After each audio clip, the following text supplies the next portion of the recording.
We are going to talk some over and unders for the wide receivers, as I mentioned, in the first round and the trades that are implemented. And I guess the biggest move of the first round is that trade off A.J. Brown to Philadelphia. You've done some work over at FantasyPros and BettingPros looking at the over-under lines for some of the wide receivers in 2022. And A.J. Brown is sitting at just under 910 yards at 909.5 yards.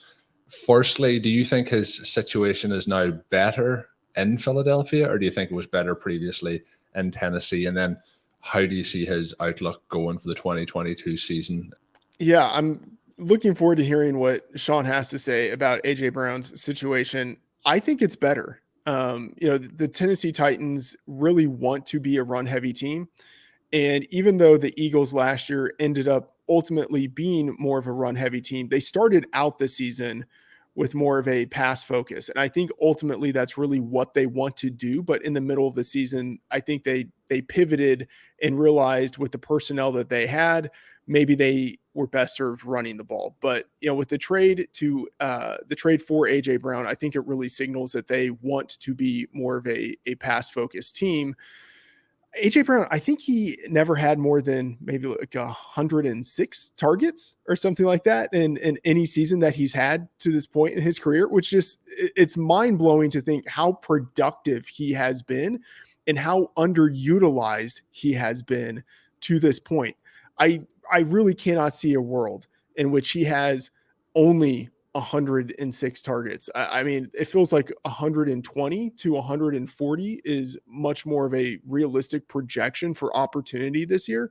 And given that, I think 1,100 yards feels like a pretty reasonable projection. And so the number that you saw in the market earlier with DraftKings, I mean, that just feels egregiously low. You mentioned that they want to be more pass heavy.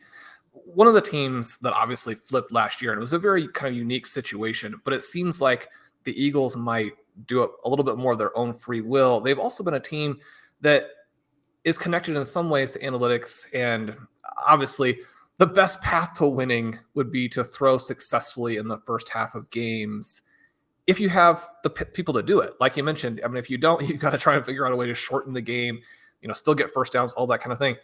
Hurts with the big arm. And I mean, is that a fit for Brown? And like you said, it seems like the targets, the yards will rise. That at the very least, the ceiling is a lot better in Philadelphia. Is that how you're looking at it? Yeah, I think so. And the ceiling, I guess I'll just say sort of blanket statement. I've basically given up trying to evaluate quarterbacks in general, and then quarterback wide receiver fits in particular. Like there are far smarter people than me to like sort of analyze how a wide receiver fits within a system, and then how that is going to dovetail with a quarterback's strengths. So for me, it is pretty much just the target projection. But that said, that caveat put out there, yeah, like I think he will work well with Jalen Hurts, but I think A.J. Brown is the type of like alpha omega wide receiver who will work well with almost any quarterback just because of how talented he is. And so for me, it really is just the target projection. I think he's going to get many more targets in Philadelphia than he had last year in Tennessee. And it would seem like there's a much wider range in terms of Philadelphia and how they could play it. Whereas the Titans, very much like you said, they've established what they want to do. It would take something crazy to change that. And even last year when Derrick Henry gets hurt, I mean, they're pretty run heavy. So this seems like it frees him up in some ways. What does it do to Devonta Smith and Dallas Goedert? It seems like Goedert, even though he's the tight end, maybe is hurt the most. Connor O'Driscoll and I were on the clock earlier today looking at Smith at the beginning of round 7 in a slow underdog draft that we were doing. And while you could certainly see him underperforming that, you get this year 2 receiver who's at a discount because of the offense and because of the competition. Are you playing that as another upside play within the same offense, or does Brown really take the air out of these other two guys? Yeah, I think the expected second-year bump of Devonta Smith is going to be less bumplicious than we would have wanted. 104 targets is what he had last year. I think that is a pretty reasonable projection for what he gets this year, barring some sort of A.J. Brown injury or something like that. And so 916 yards, that's what he had last year. I think that's like a reasonable range, given plus 100, minus 100 within that range, I think is what we should expect. But the thing is, and Shawn, I think you're sort of the master of looking at ranges of outcomes. I think Smith has a pretty wide range of outcomes. And so like the median projection, I'd say is around 100, but there is this opportunity for him just having a second season that blows expectations away, and where like he actually is a number one wide receiver along with AJ Brown.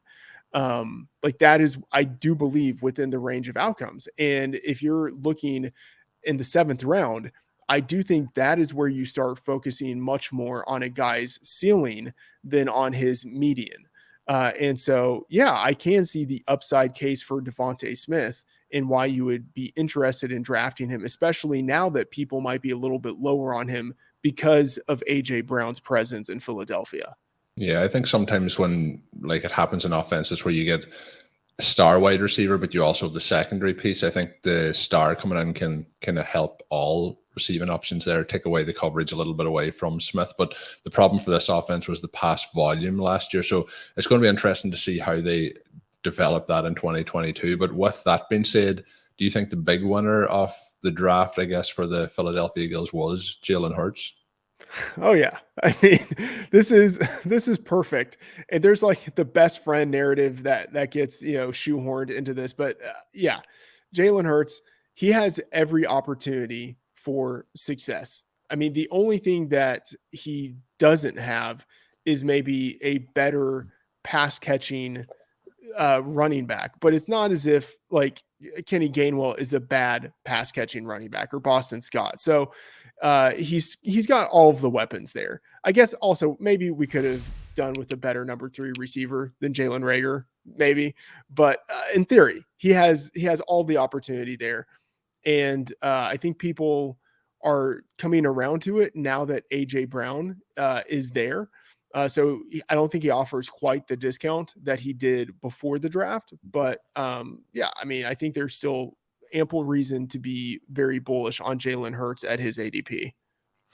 How high does it push him for you? Does that get him up into, I mean, I think you can make a legitimate argument for him now after the sort of the big 6 are gone. I mean, does he compete with them at all? Is he in that next tier?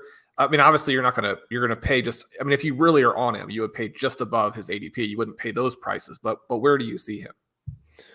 So right now, and you can get, professional plug incoming. You can get my rankings at FantasyPros, for free. But if you look at the rankings there, you'll see, and I'm, pretty chalky in how I'm doing this. I've got Josh Allen, Patrick Mahomes, Lamar Jackson, Justin Herbert, Kyler Murray. And then I will say this is one area where I'm going against the grain a little bit. I have Deshaun Watson number 6.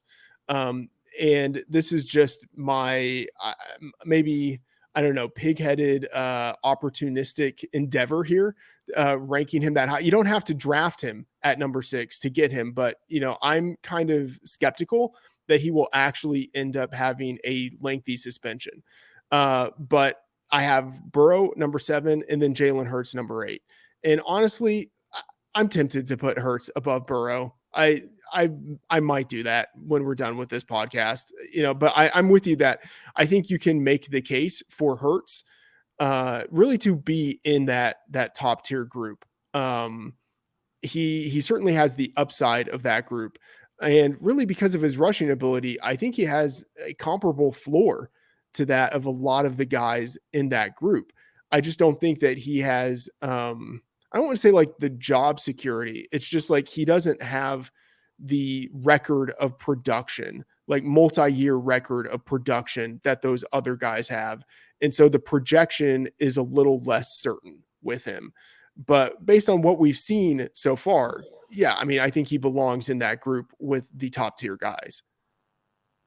There's quite a bit of projection, obviously, to go on with what we think will happen in Philadelphia, but the other teams we're going to talk about today, there's a lot of projection to happen with those as well. And one of those being Drake London and the Atlanta Falcons. His overset this season at 739.5, but lots of change. Obviously, Matt Ryan no longer with the Falcons. We now have Marcus Mariota there. We have Kyle Pitts in his second year in this offense. What are your predictions or your projections for London as a rookie, and how does he fit into that Atlanta Falcons offense, also minus Calvin Ridley? Yeah, I mean, the fact that Calvin Ridley isn't there, that's the big factor. So the projection, and it's pretty easy to make and filled with a lot of upside, is that Drake London steps in and right away he's the number one. Now you mentioned Kyle Pitts. Obviously he has to compete with Kyle Pitts, but I do think London is going to have more targets. I think 120 targets is a pretty reasonable projection, given the skill that he showed in college and all of the things that kind of goes along with his projection as a prospect. So the high draft capital, the domination that he showed last year, the fact that he's an early recruit, all of that. I mean, I think he smashes this number of 739. And I'll just say, the number has moved up, and unders for season long player props, unders tend to be the sharp side, but the time when the books tend to get it wrong when it comes to the overs is when it comes to rookies or when it comes to players in new situations. And so I view this line as being totally egregious. I don't want to be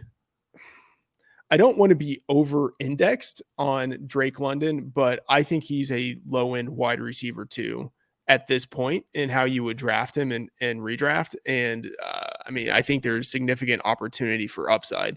I think the real question, both redraft and dynasty rookie drafts, Drake London wide receiver 1 or Treylon Burks wide receiver 1, like that. I think that's a pretty big question. I have London just ahead of Treylon Burks, but I'm open to the possibility that I'm wrong and that Burks should be number 1, but I feel pretty confident it's those two at the top.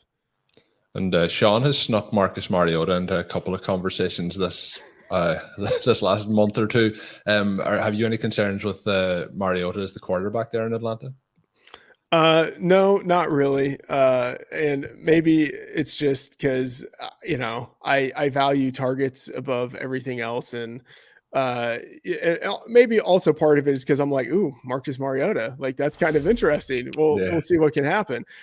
One of the funny things about, I think, Fantasy Douche kind of mentioned this years ago back in the day, but one of the things is that if you sort of have the same takes over and over, eventually you're going to be right when that guy hits. And, maybe it's sort of a little bit like that with Marcus Mariota. He's probably not going to turn into a league winner, but you never know.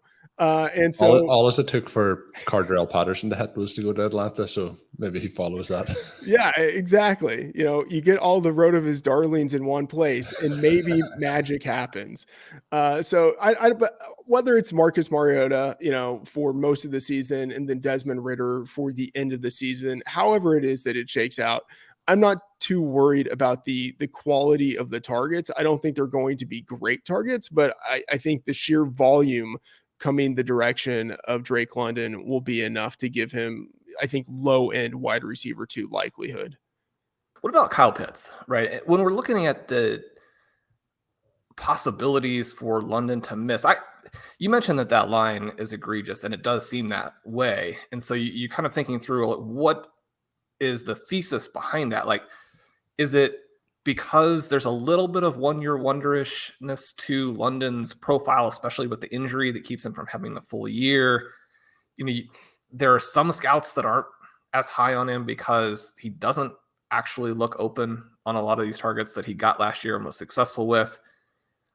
Mariota, I mean, you mentioned targets, but there is the question about the quarterback play. And then there's the question of Kyle Pitts. And if he takes the step in year 2, I mean, these guys theoretically play a different position, but there are a lot of similarities in terms of what ideally or theoretically they do well. Is it a chance where Pitts is a year ahead and just has such a monster season that there's not enough left. Where are people looking at Pitts, and like, how did you get to that line in the first place? I mean, is there any concern that you have outside of injury? I mean, you mentioned that one of the ways the under can hit is just people get hurt, but outside of injury, I mean, do you have any concerns there? I think the concern would be not so much with any dominance from Pitts.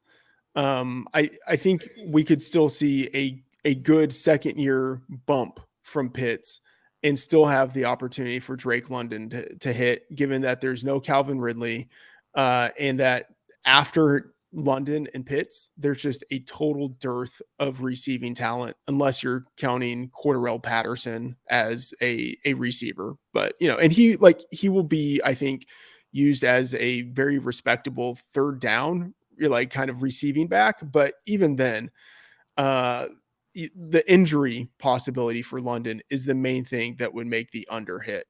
But Kyle Pitts, I think he has a strong season. I think he goes over 1,000 yards.